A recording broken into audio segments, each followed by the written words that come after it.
Welcome ulit mga kasulit. So may panibago tayong computer case na i-review dito sa ating sulit o hindi sulit channel. So mapapansin nyo meron na ditong box ng parcel. So ito yung case. At meron ditong old PC ko. I think marami na datang piso dito. Itong PC to is AMD AM4 pa, pero maganda pa na yung spec na to. So ito yung ililipat natin dito para ma-review natin itong case na to. So nandito si Cook Oreo pala, si Oreo. Ayan, ito yung aming pusa. So bubuksan natin at i-check natin kung ano ba yung mga feature niya dito, kung kaya ba niya yung I think 2 fan na radiator, kasi meron ako ditong all-in-one ayo nga water cooler. So itatry natin dito kung kakasya basa. Then ililipat natin din yung mga component ditong computer dito sa kit nito. So guys, buksan natin at check natin kung ano ba yung kanyang mga feature nitong YGT N195 computer case. So buksan natin. So Oreo, let's ka muna. So buksan natin. Let's ko muna si Oreo.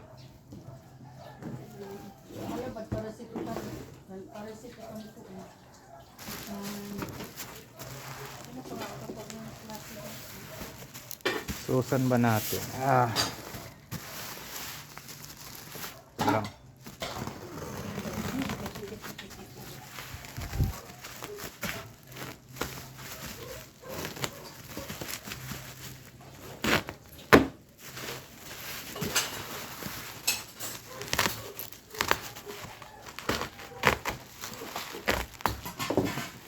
So okay, yan yung box.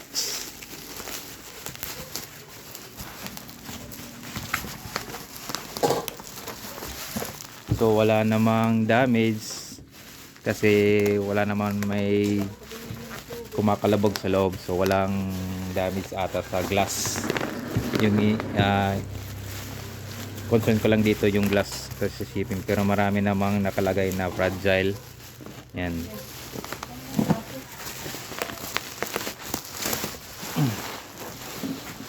So yan.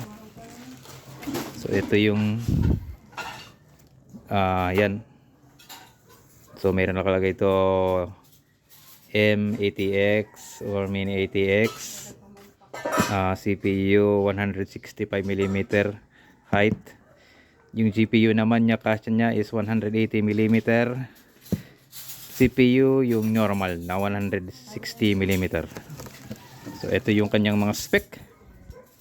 So N195BK, glass and metal, expansion slot 4. Ayan yung mga structural size. Support AIM ATX at Mini ATX. Drive bay. So to 3.5 isa, tsaka isa ding 2.5 SSD. Ayan. Then may USB 3.0 USB panel. Dalawa USB USB 1 or USB 2.0. Auto jack, tapos ito yung mga fan nya. May tatlo, top, bottom, rear, 120mm. Tigda dalawa sa top and bottom, as may rear siya na 120 din millimeter. Ito yan, GPU 165mm, GPU length 180mm, ATX. So yan, so buksan natin. So ito yung tsura nya sa labas.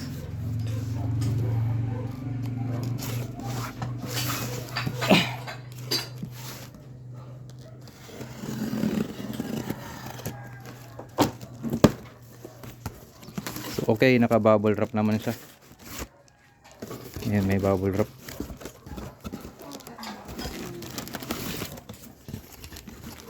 So ganito na lang.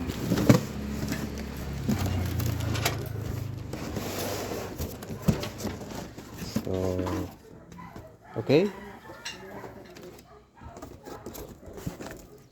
Oreo. Yan, oh, box.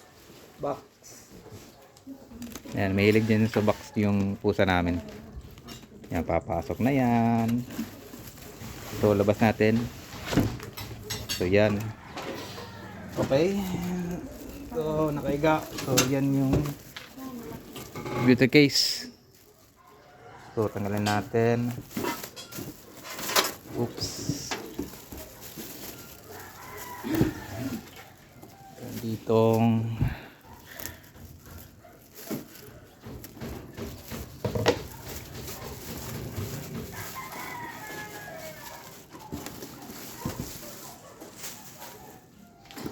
so yan yung case.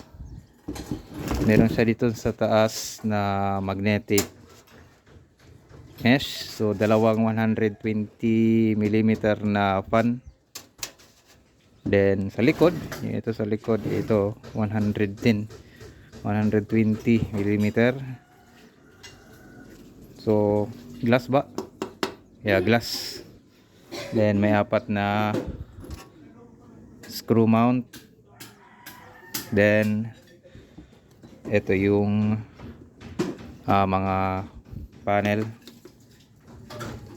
So okay naman, walang damage. Then yun, ito sa rear yung butas para sa PSU. Then yung mga slot ng tawag nito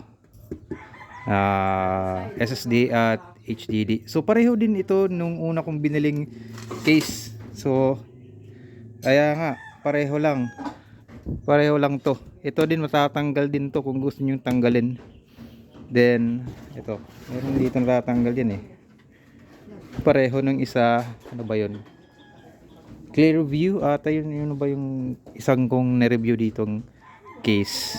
Pareho din lang ata to. Iba lang yung model brand niya. Ayan nga oh. Ayan. Meron nga ditong auto-focus ba? Meron ditong screw. Ayan oh. Merong screw dito. Meron din sa baba. So pwede mong tanggalin itong front kung gusto mong palitan ng screen mesh. Then yan ganun din yung isa ko na-review ditong case. So ganun din, meron din ditong katulad din yung kanya mga panel. So kapareho lang, para lang tayo nag review lang ng ibang brand. So may kasama naman siya ditong mga components. So okay na rin. May mahaba nga ang screw dito. So pareho din yung isa kong ni-review sa na case. Last year ata yun. Okay naman. So yung gawin na lang natin dito, lilipat ko na lang itong mga computer parts niya dito papunta dito sa bagong case. So I think old gaming PC kasi ito eh. Ayan, old gaming PC. Oops, nahulog pa yung SSD. Ayan, old gaming PC. So yan.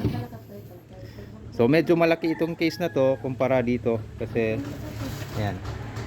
Pero mataas lang siya ng konti. Pero okay na rin. Subukan pa natin. Then talagang pareho lang nung isa kong ni-review yung computer case. Tanggalin muna natin. Medyo matigas lang. Oops, nag-sway na yung camera.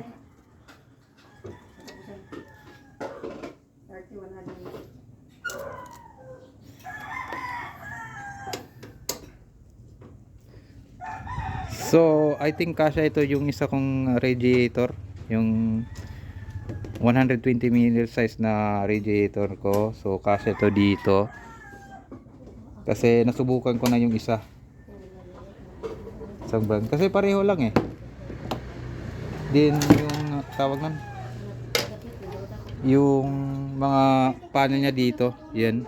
Pareho lang yung unang dating bili ko, yung power at saka reset. Then yung channel ng wire, yan dito meron siya yung channel butas. So pareho lang yung una nabili ko. Wire system ganoon din, natatanggal. Meron din ditong mount ng SSD. So yan, meron siyang mount dito ng SSD. Tawag doon. Yan. Tsaka i-scroll lang siya dito. So pareho din. So isang mount pwede rin dito sa baba.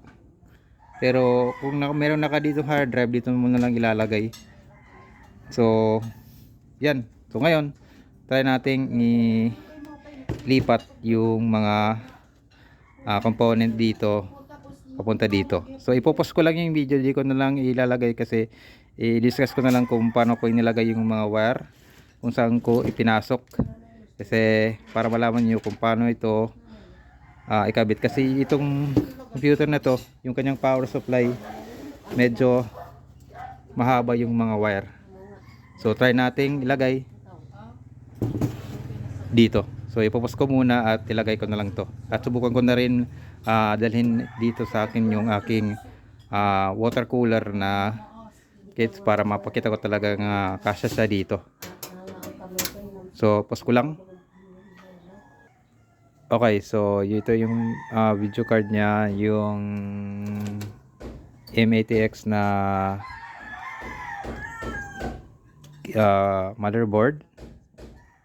Then power supply, hard drive, at saka yung SSD na ito nakakabit na. So ilalagay ko na lang and balik na lang tayo. So okay, yun, inilagay ko na yung motherboard, yung isang hard drive dito sa baba. Yan, dito sa baba yung hard drive na isa, at ito yung SSD. So nilagay ko na. Yan. At yan, chinanel ko na rin yung 12 volt power rail para sa motherboard. Yan, meron siya ditong mga tawag ito zip tie paglalagyan. So pwede may kabit yan dito, meron din dito. Yan. So kasya naman dito yung mga wire sa loob. Kung modular naman yung power supply mo, magiging free ito dito. Then sa loob, yan. Yan, okay na sa loob. Yan. So ngayon, subukan na lang natin lagyan at testing ko lang kung kakasya to, kasi medyo kakaiba ito nung una kong nabili, kasi medyo at malaki ata ng konti, kasi meron ditong space dito. Malaki din yung space dito. Tsaka di na masyadong malapit dito yung hard drive dito sa may gilid. Yan. Pero sakto pa rin man nun siya. Then wire. So ito lang ikakabit ko. Tetesting natin kung kakasya to. So meron ako ditong AIO. So Cooling Master, luma na to. Pero yung ikakabit ko lang itong radiator lang, kasi di ko naman ito isasama dito. Then try natin kung kakasya siya dito. I think kakasya naman. At about pala dun sa baba, yung lagyan ng fan, yan, ben, dito sa baba, yan, dito yung una kong nabiling case, wala siyang kasamang screw. So meron siyang kasama ditong apat, ilan ba? Ilang bang screw? Eto. 8 na screw na pwede mong ikabit. So kung ilalagay natin yung screw, yan. Iyan, oh. Yan. Ano siyang screw.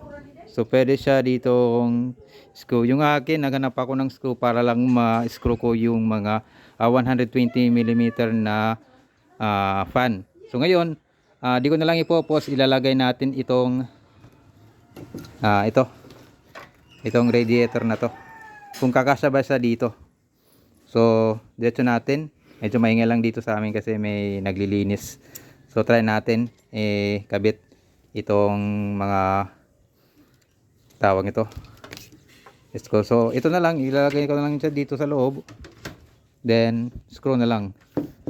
I think kailangan tanggalin ata yung fan. So try na lang natin.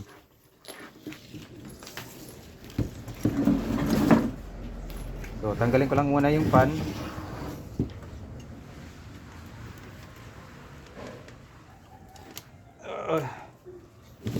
Tanggalin ko lang muna itong air cooler. Oops.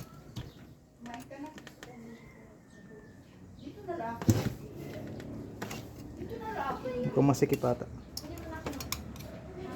Okay.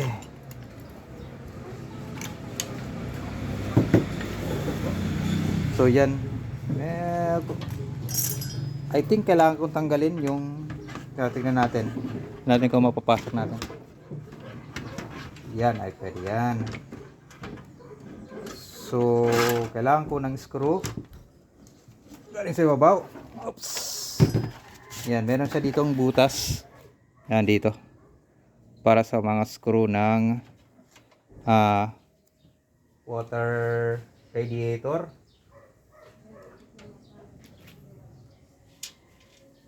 Malaka dili. Madarag iya ma'am. Ay darag pero mapawa. Dili mapawa, dilo lang kasiro. And yan. Dalawang screw lang ilalagay ko para mapakita ko na lang sa inyo talaga. So yan. So kasya siya. Yan. Kasya yung air cooler na merong dalawang TIG 120mm na fan. Then about dito, yan. Kung ano nakikita nyo. Yung RAM, konti na lang, I think 1 cm lang yung pagitan na tatama na yung RAM dito sa mga fan niya. Kaya kung meron kayong tawag nun malalaking RAM, hindi ito kakasya sa inyo. Dapat normal RAM lang siya, o di kaya yung mga low profile na RAM, kasya siya dito. So yan, okay naman siya. Pwede siya sa ang tawag to 2 fan na radiator or AIO na cooler. So makita nyo yan, kasya naman siya. Then dito, yan, kasya siya. So yun, okay naman, good na to. Ilalagay ko na lang sa description guys. Sulit na sulit ito. Kung meron kayong micro ATX na board or yung mini ATX na board, kasyang-kasya na dito. Tsaka make sure lang na yung GPU nyo ay nasa 280mm ba yun? Yeah, 280mm yung haba papunta dito. Kasi kung malaki na, sasayad na dito. So about pala dito sa salamin na to, pwede po ito talagang matanggal. O, papakita ko sa inyo. Tanggalin ko lang yung screw.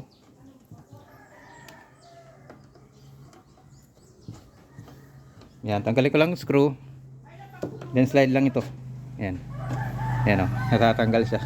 Kung meron kayong tawag nyo, yung LCD na modified, pwede nyo gamitin ito dito. So, ganyan lang, slide lang to. Meron sa dito mga parang hook. Yan, merong hook, tsaka meron dito yan o. Yan. Papasok lang ito sa baba. Oops. Then slide. So yun, just balik lang yung screw. Then yun na, meron siyang free na mga screw na mahaba para sa tawag nun, para sa mga fan. Kung lalagay dito sa may bottom, so meron siyang free na fan. Then dito sa likod naman, about sa mga compartment para sa mga wire, make sure lang na talagang flush na flush siya dito. Yan, flush na flush siya dito. Katulad ng ginawa ko, nilagayan ko ng mga zip tie. Make sure na flush kasi yung kanyang kasamang tawag nito sa likod, hindi siya naka bump. Yan, flat lang siya. Di katulad itong isang case na meron yan, no, ay nakatupi, ay naka Yan. Ito, flat na flat. Para hindi kayo mahirapan pag-close nito. Yan, ganito ka, medyo mahirap nga oh. Merong kaya make sure na flat lang siya dito. Then about naman sa yun no, yung SSD nandito. Then yung HDD nandito. Then maganda naman yung pagkakalagay ng tawag nito yung power supply. Wala lang siyang mesh dito sa power supply. Yung mesh lang dito, yung nasa ibabaw lang. Yan, itong nasa ibabaw lang yung magnetic mesh. So good na to mga kasulit-sulit na sulit itong case na to. Hindi masyadong malaki. Meron din isa dito yung malaki parang ganito na yung power supply niya nasa gilid na, pero ito na lang yung kinuha ko dahil mas mura siya ng 100. I think yung price nito ay below 1,000 pesos. Nakuha ko lang ito ng around 700 pesos. So okay, sulit na rin. Glass naman siya. Yan, glass naman. So sulit na sulit. Oh, kasya naman siya sa isang 2-fan na radiator mga kasulit. So guys, dito ko na lang itatapos yung video. You can like, share, and subscribe to my channel para sa ating sunod-sunod na mga review and text video dito sa ating sulit o hindi sulit channel. Babu!